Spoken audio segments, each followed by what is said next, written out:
कृष्णा। ओम श्री गणेशाय नमः। आप सभी को गणेश चतुर्थी की बहुत बहुत शुभकामनाएं। आज मैं आप सभी के समक्ष पौष माह की संकष्टी चतुर्थी की कथा तथा पूजा विधि प्रस्तुत कर रही हूँ। आइए शुरू करते हैं। किसी भी कार्य को शुरू करने से पहले गणेश भगवान का पूजन किया जाता है। भगवान गणेश की पूजा करने वाले भक्तों को हर महीने कृष्ण पक्ष की चतुर्थी को गणेश जी का व्रत करते हैं।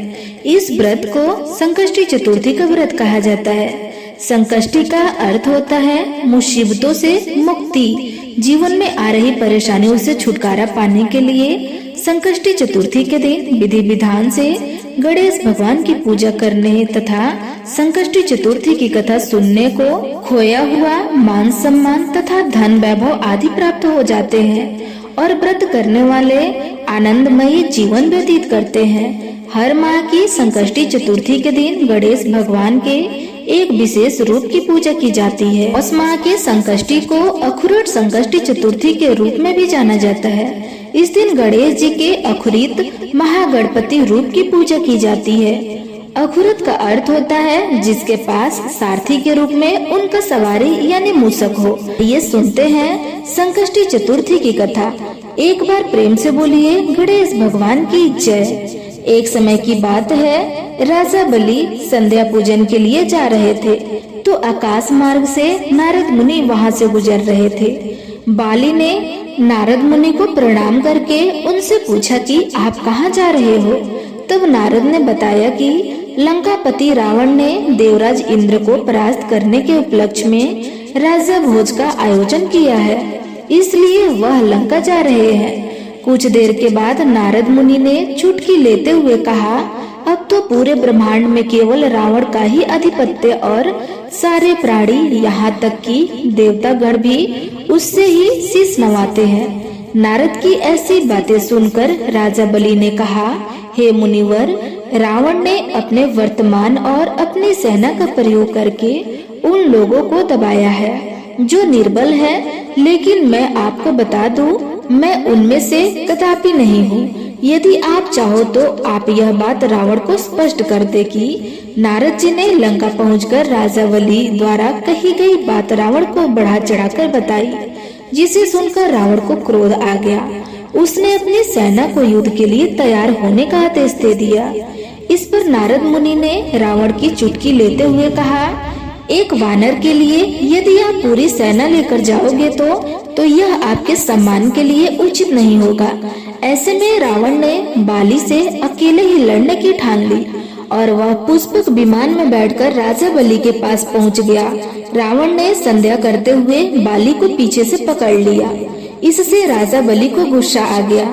राजा बलि को वरदान प्राप्त था कि उसके सामने जो भी युद्ध करेगा उसकी शक्ति आधी हो जाएगी, और उसने रावण को अपने बाजुओं में दबाकर समुद्र के चारों ओर परिक्रमा करवा दिया। रावण ने निकलने का बहुत प्रयास किया, परंतु उसे सफलता नहीं मिली। पूजा खत्म हो जाने पर राजा बलि ने रावण को बाजू में ही दबा कर रखा। वह रावण को अपने बगल में दबाकर किष्किंधा नगरी ले गया और अपने पुत्र अंगद को रावण खेलने के लिए खिलौने के रूप में दे दिया। बाली के पुत्र अंगद रावण को खिलौना समझकर रस्सी से बांधकर इधर उधर घुमाने लगे। इससे रावण को बहुत कष्ट और दुख प्राप्त हुआ। रावण ने दुखी मन से अपने पिता मुनि पुलस्त्य मुनि को याद किया। रावण की इस दशा को देखकर पुलस्त्य मुनि ने विचार किया कि रावण की यह दशा क्यों हो गई है। अभिमान हो जाने पर देव मनुष्य असुर सभी की यही गति होती है। पुलस्त्य मुनि ने रावण से पूछा कि तुमने मुझे क्यों याद किया।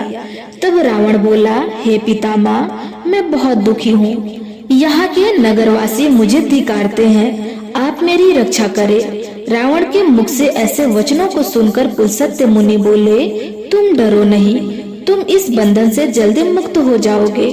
तुम विघ्न विनाशक गणेश जी का व्रत करो। पूर्व काल में वृत्रासुर की हत्या से छुटकारा पाने के लिए राजा इंद्र ने इस व्रत को किया था, इसलिए तुम भी संकष्टी चतुर्थी व्रत को करो। पुलस्त्य मुनि द्वारा कहे जाने पर रावण ने भक्ति पूर्वक संकष्टी चतुर्थी के व्रत को किया और बंधन से मुक्त होकर अपने राज्य को पुनः प्राप्त कर लिया। प्रेम से बोलिए गणेश भगवान की जय। हे गणेश भगवान, जैसे अपने रावण को बाली से बंधन से मुक्त किया, उसी प्रकार संकष्टी चतुर्थी की कथा को सुनने वाले, कहने वाले तथा हुंकार भरने वाले सब पर अपनी कृपा बनाए रखना। जो भी संकष्टी चतुर्थी के व्रत को श्रद्धा पूर्वक करता है उसे सफलता अवश्य प्राप्त होती है। अखुरत का अर्थ है वह जिसके पास सारथी के रूप में मूषक हो।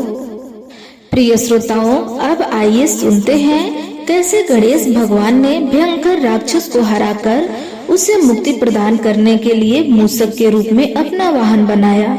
एक बार गजमुखासुर नामक राक्षस से गणेश भगवान का युद्ध हुआ। गजमुखासुर को यह वरदान प्राप्त था कि वह किसी शास्त्र से नहीं मर सकता। गणेश जी ने उसे मारने के लिए अपने एक दांत को तोड़ दिया और उस अदालत से गजमुखासुर पर वार किया। गणेश जी के वार से गजमुखासुर घबरा गया और मूषक बनकर इधर उधर भागने लगा। गणेश जी ने मूषक बने हुए गजमुखासुर को अपने पास में बांध लिया।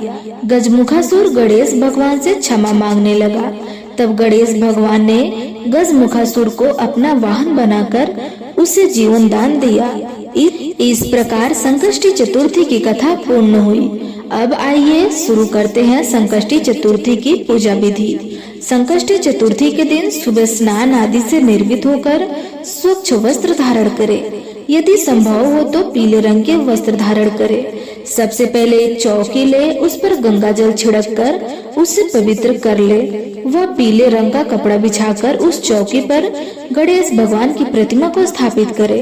उसके बाद गणेश भगवान की प्रतिमा के आगे धूप, दीप, अगरबत्ती और फूल माला अर्पित करे। गणेश भगवान को दुर्वा अति प्रिय है, इसलिए यदि संभव हो तो गणेश जी को दुर्वा अर्पित करें। इसके बाद गणेश स्तुति और गणेश जी के 108 नामों का जाप करें और संकष्टी चतुर्थी की कथा को सुने अथवा पढ़े और इसके बाद भगवान गणेश की आरती करें और शाम को चंद्रमा को अर्घ देकर व्रत को पूर्ण करें। इस प्रकार संकष्टी चतुर्थी की कथा और पूजा विधि पूर्ण हुई। तो प्रेम से बोलिए गणेश भगवान की जय।